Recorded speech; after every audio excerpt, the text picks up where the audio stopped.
The dirt road ended where the desert began. No signs marked the path, just 2 old fence posts and a narrow trail that disappeared into the dry brush. Wind had been blowing all morning, and by afternoon the sun looked pale behind a wall of yellow dust. This wasn't the kind of place someone found by accident. You had to be lost or ready to end up here. Jasper rode slowly. He never hurried. His horse was tired from the long ride south, but he let her choose the speed. His saddle creaked, rifle tied to his back, water bottle hanging at his side. He hadn't spoken in 3 days, not even to his horse. There was no reason to talk until he heard the crying. It wasn't loud, just a soft broken sound, like wind caught in something empty. But Jasper stopped his horse, turned his head, and listened. Another cry, then quiet, then 2 soft baby voices wrapped in winter's cold. He got down, tied his horse to a dead tree, and walked through dried sagebrush and broken fence boards. The air smelled like rust and old pine, like things left alone too long. Then he saw her. A woman tied to a broken post, arms behind her back, dress torn at the sleeve, dried blood on her head.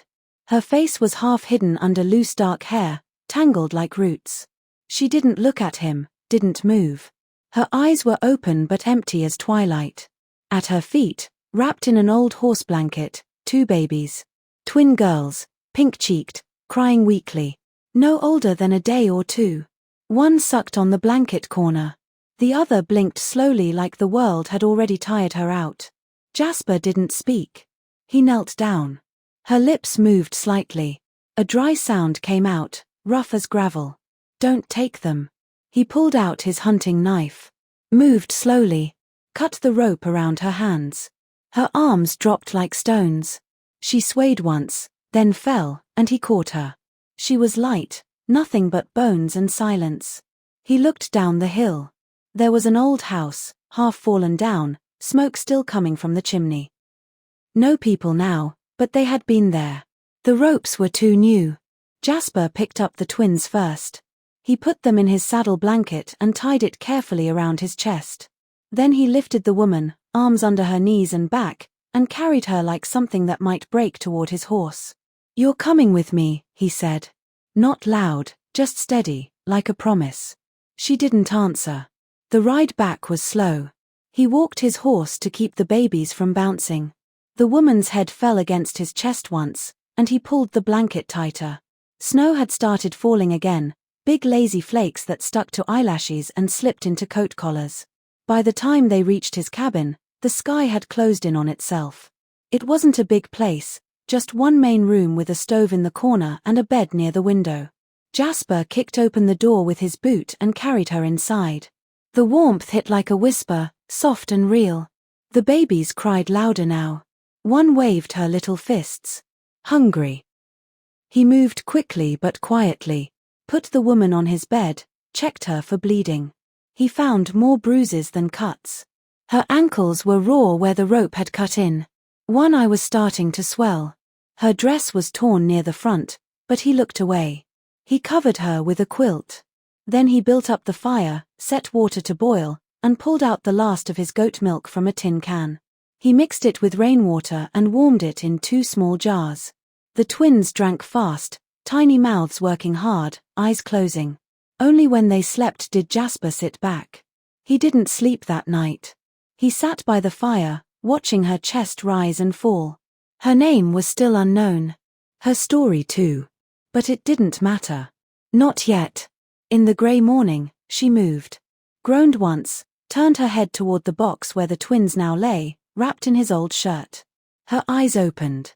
She looked at him. He was crouched nearby, still in yesterday's clothes, hair wet from snow. She took in the room slowly like she was waking up in a different life. "You didn't leave us," she whispered. He shook his head. She tried to sit up and winced. Her voice cracked. "They said I wasn't worth feeding. Said girls bring no money, that I should have died giving birth." Jasper didn't answer. He dipped a cloth in warm water and gave it to her. She pressed it to her cheek with shaking fingers.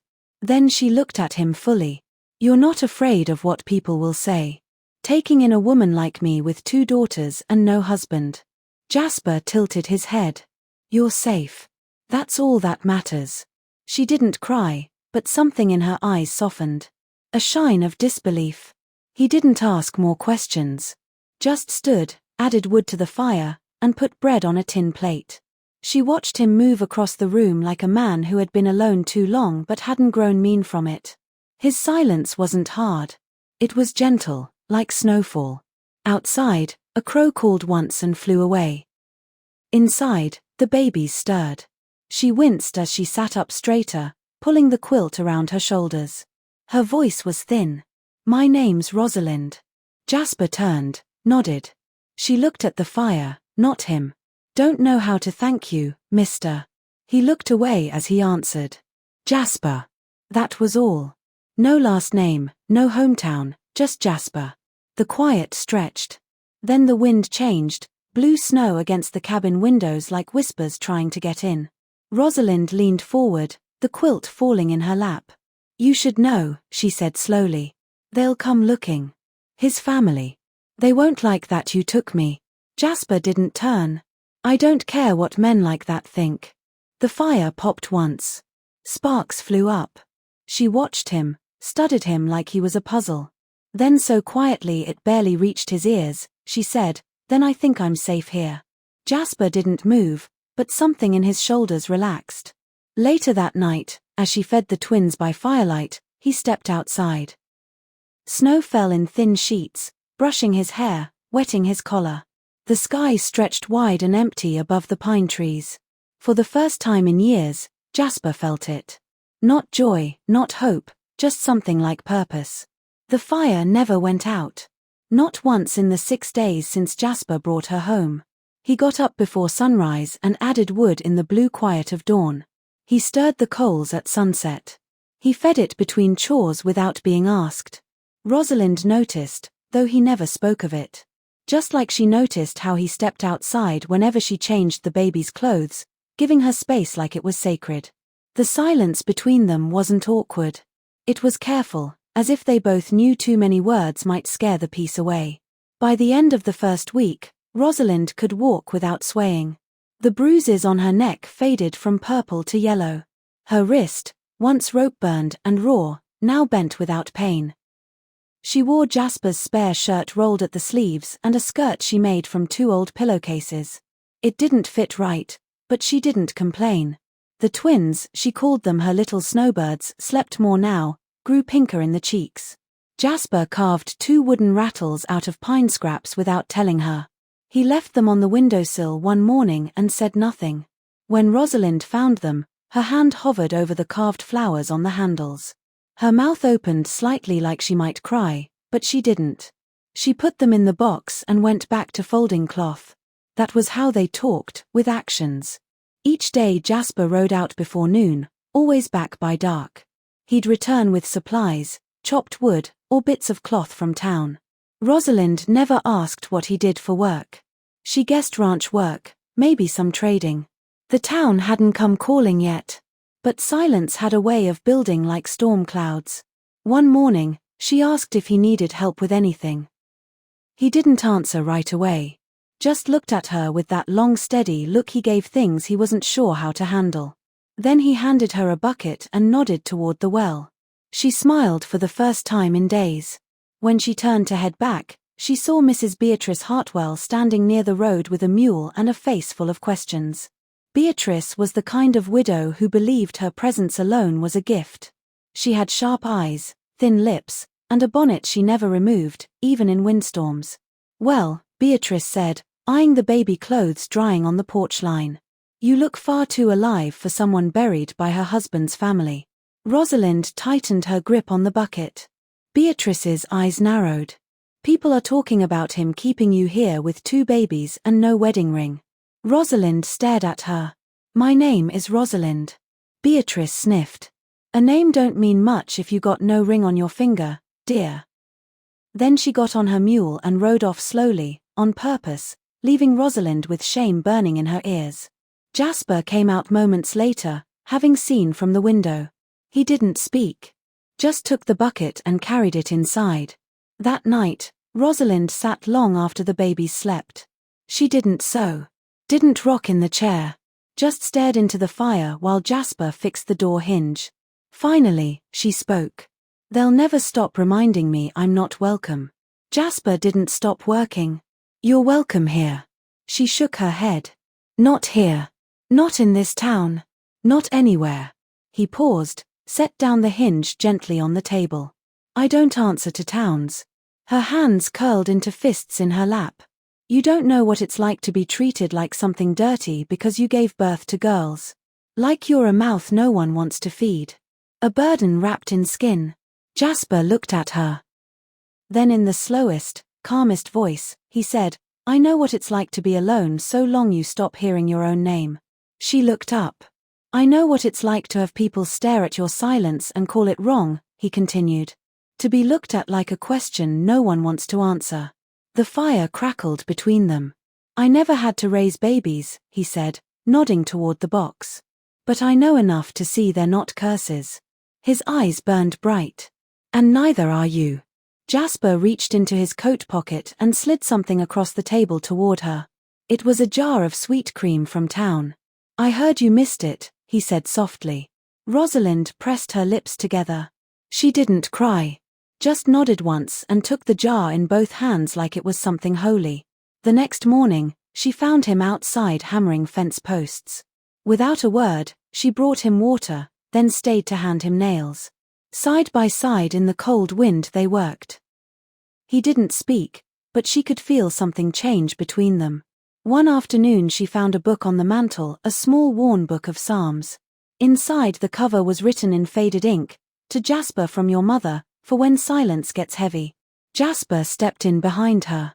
"I didn't know you read scripture," she said softly. "Only the verses that feel like songs." She smiled. That night, the wind picked up and the twins wouldn't settle. One cried until her voice cracked. Jasper, without being asked, picked her up and walked the cabin slowly, whispering something Rosalind couldn't hear. Eventually, both girls slept again. When he turned toward Rosalind, he looked at her as if seeing her for the first time, as if the bruises weren't the only thing healing. But he said nothing. Just nodded and went back to his seat by the fire. She sat across from him, firelight dancing in her eyes. A silence stretched between them, but it was different now. Not the silence of fear. The silence of something growing, unspoken, hopeful, still unnamed. And in that quiet, Rosalind breathed easier.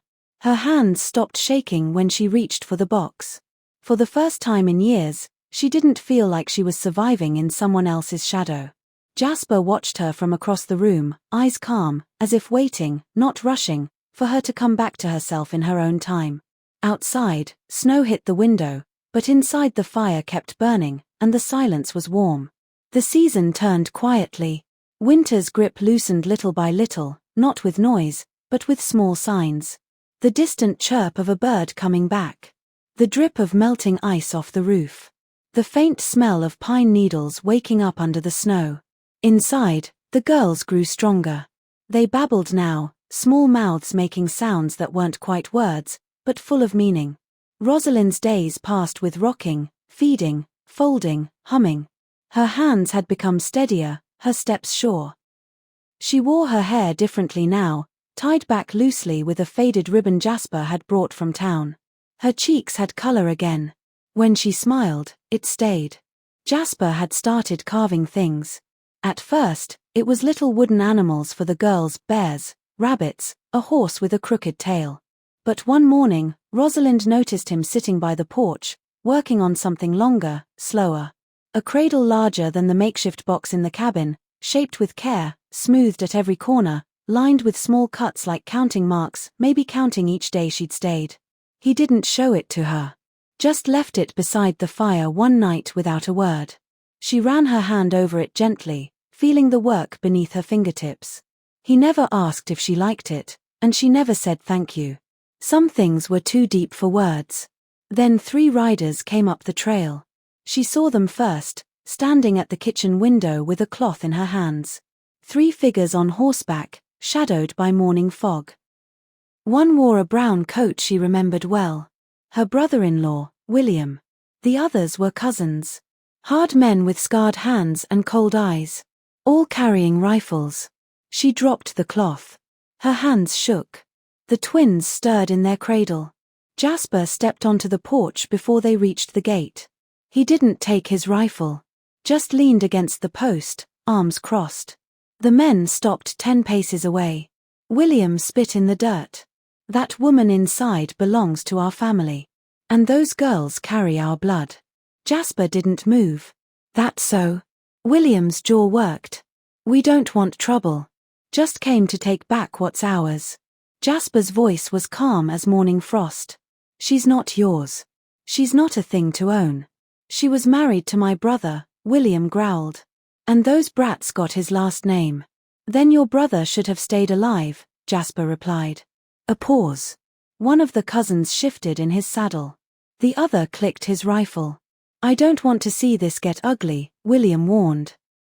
Jasper stared at him with that same quiet steadiness Rosalind had come to know. Neither do I. Another pause. Then Jasper straightened from the post. Walked toward them. No gun, no anger. Just steps heavy with purpose. You ride down this hill now, he said softly. Or I bury 3 men before supper. The wind blew thin and dry. William hesitated, looked toward the cabin window, saw Rosalind staring back. His lips curled. She ain't worth it, rancher. Women like her, they ruin good men. Jasper didn't blink. She's still more woman than you'll ever be man. That did it. William yanked his reins. Turned. The cousins followed. 3 shadows swallowed slowly by mist and trees. Jasper watched them leave, then came back to the porch. Stood quiet for a long moment. Only then did he go inside. Rosalind hadn't moved from the window. Her breath fogged the glass. Her arms were crossed over her chest like she was holding herself together. I didn't ask you to fight for me, she whispered.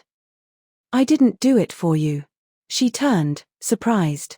He looked at her. Steady, kind. I did it because no one should have to beg to be left alone. She swallowed. Her voice broke. They'll come back. I know. And next time, they'll bring more men. That night, she couldn't sleep. She sat in the rocking chair long after the twins went to sleep, her fingers twisting the hem of her dress over and over. The fire snapped. Outside, the wind had changed. Jasper sat on the floor near the fireplace, sharpening his knife. I don't belong anywhere, she said quietly.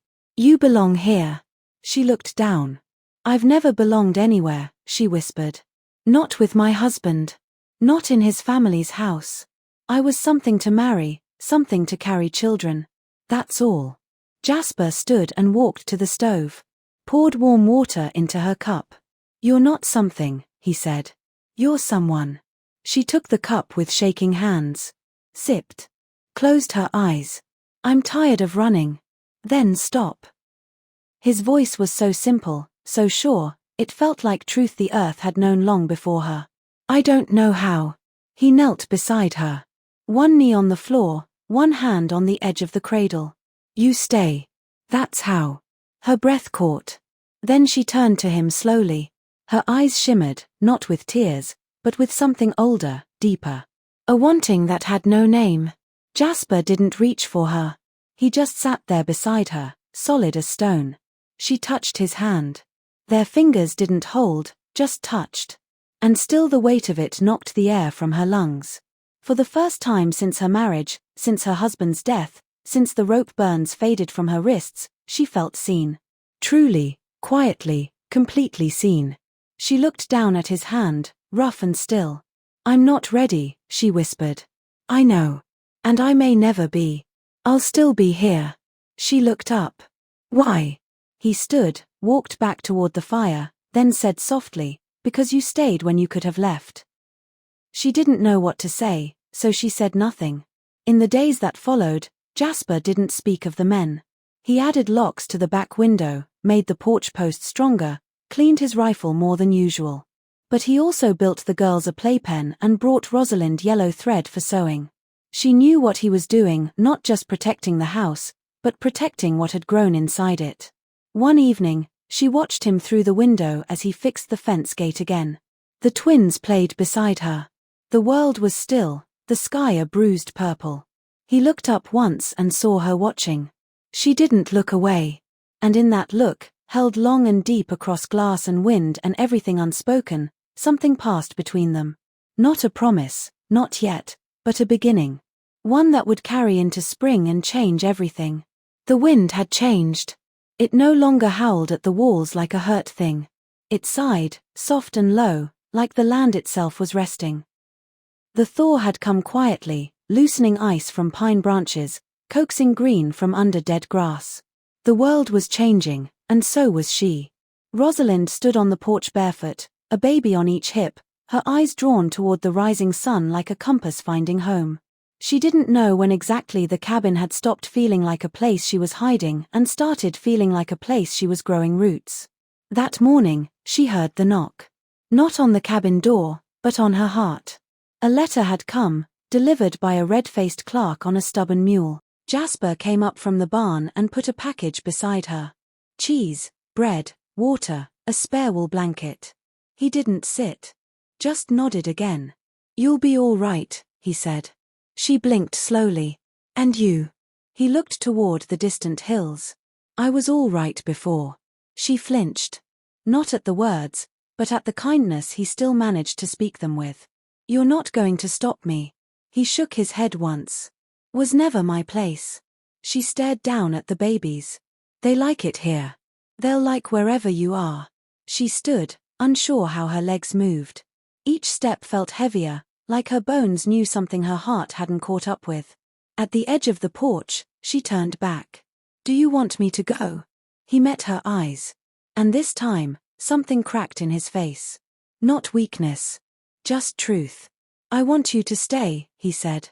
"But only if it's what you want." Her throat tightened. "And if I do? I'll build you a life," he whispered. "A quiet one. One you don't have to survive." Her knees nearly gave. Jasper looked down at the girls. "You've got daughters that need a man who'll watch over them like sunrise and supper. And I've got hands that haven't done nothing good until you put them to work." She laughed through her tears. He stepped toward her. Then for the first time, not with stillness, but with fire in his chest. "The kind that doesn't burn. It warms." "I don't have a ring," he said. "But I've got a home that knows your name and a fire that waits for your hands to tend it. That's what I can give you." She dropped her bag. The sound was soft but final. Then her face crumpled, not in sorrow, but in surrender to hope, to safety, to him. And when Jasper reached out, she didn't pull back. She walked into his arms like a woman who finally believed she deserved to be there. He held her like she'd never been held. Not tight, but full. Present, like he was making room for every part of her. The broken bits, the strong bits, the parts still learning how to breathe. The girls stirred in the cradle, blinking up at the world with the wide eyes of children who didn't know yet that people leave.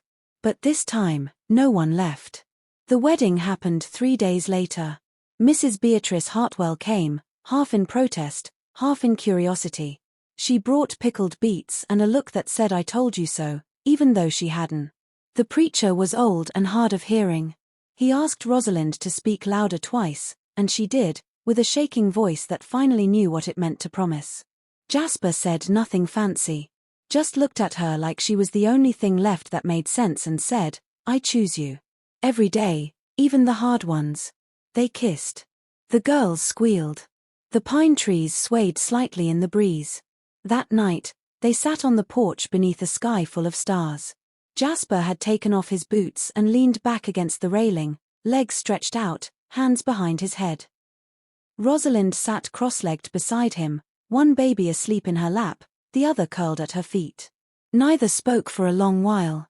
Then Jasper said, "You never told me what you wanted." "Not once." She looked over. "That's because no one ever asked." "I'm asking now." She smiled. "I want days that aren't loud.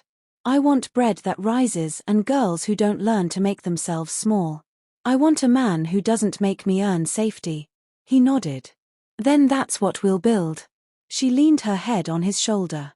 The fire inside the cabin burned low but steady. Somewhere far off, a coyote howled and got no answer. Here in this small corner of a wide and lonely world, The silence held no sorrow anymore. Only peace, only warmth, only the sound of two daughters breathing softly beside two people who had finally found what they never dared to ask for. A home that stayed.